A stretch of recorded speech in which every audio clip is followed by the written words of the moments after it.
May tatlong katotohanan tungkol sa Junior na kapag sinabi ko ay maraming lalaki ang mapapatawa dahil napapagtanto nila medyo sobra pala ang kanilang pag-aalaga. Madalas, pinapahirapan nyo lamang ang inyong sarili dahil sa mga pamantayang malayo sa realidad na nakakita sa mga pelikula. Samantalang, nakakalimutan nyong sa totoong buhay, mas simple at mas magaan pala ang lahat kaysa roon. Ang unang katotohanan ay hindi laki ang nagtatakda sa lahat.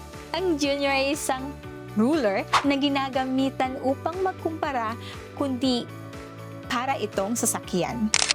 Ang mahalaga ay kung maayos ba itong tumatakbo, matibay ba ito, o nakokontrol ba ito. Ang ikalawang katotohanan ay napakasensitibo ng Junior sa pang-araw-araw na pamumuhay. Kapag kulang ka sa tulog, stress, sobrang pagod sa trabaho, at kung ano-ano kinakain mo, huwag kang nang magtaka kung bakit minsan gumagana ito at minsan naman hindi. At ang ikatlong katotohanan ay medyo nakakagulat. Hindi permanente ang antas ng sensitivity.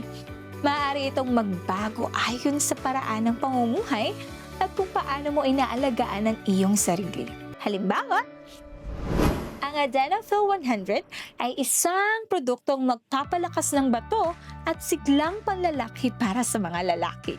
At nagmula ito sa India.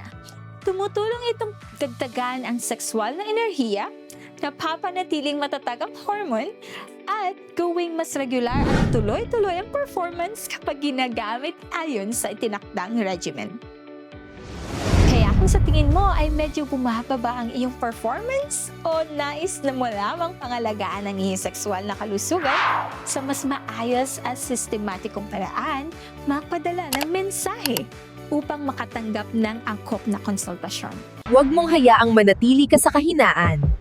Mag-message ngayon para sa libre, pribado at confidential na konsultasyon.